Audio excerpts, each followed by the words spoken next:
Pessoal, para fazer aqui, ó, esse aqui vai ser os pés dessa peça aqui, tá? Essa peça vai encaixar aqui, ó. Então é só posicionar ela nessa direção aqui, tá? Com um triângulo. E aí é só cortar, pessoal. Vai encaixar aqui perfeito, ó. É uma peça bem interessante e bem legal, tá? Aqui vai ter uma curva aqui agora e outra aqui, tá? Uma peça simples de fazer. Passando essa informação aqui para vocês, pessoal, que é importante aqui para fazer essa parte aqui, tá? Do pezinho.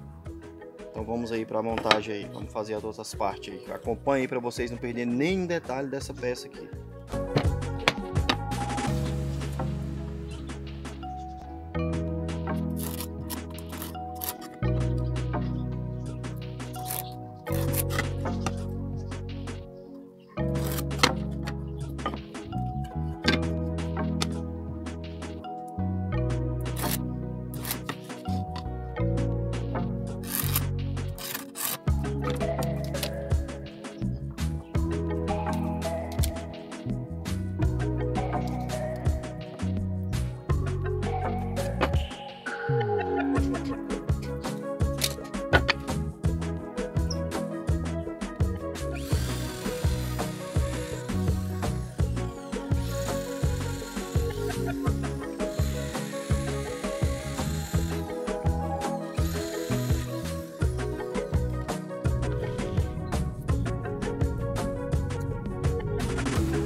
pessoal, e esse aqui é o resultado de mais um projeto aí, pessoal. Um projeto bem bacana, legal, simples de fazer. Vocês conseguem fazer acompanhando o passo a passo aí, tá, pessoal? Eu vou estar passando algumas medidas dele aqui para vocês. Também vou deixar na descrição aí para quem deseja fazer esse projeto aqui, quiser replicar, tá? Aqui, pessoal, esse pezinho ficou com 14,5, tá? Comprimento. A caixinha aqui tem 14 por 14, tá? O tamanho dela aqui total, pessoal, ficou com 27,8. Esse furo aqui tem 9 centímetros, tá? E ela tem 14 aqui, tá? Essa peça aqui, pessoal, ficou com 36, tá? Essa outra com 28, tá? Todas por 7. Para fazer o furo aqui, pessoal, mede daqui até aqui 5,5, faz o furo aqui. A serra copa aqui é de 27 milímetros, tá? O rasgo aqui ficou com 1,4, tá, pessoal? A pecinha bem legal e bem interessante, pessoal. Gostei bastante, tá? Mais um cliente aí que vai ser satisfeito. Uma peça aí, esse tipo de trabalho é muito bom para vender, tá? Olha aí, pessoal. Muito legal, gostei muito, viu? Bem diferente. Bem bacana aí, pessoal. Pessoal, então é isso. Esse aqui é o nosso vídeo de hoje. Se você gostou, deixe seu like, deixe um comentário. É importante o like de vocês, o comentário de vocês, tá?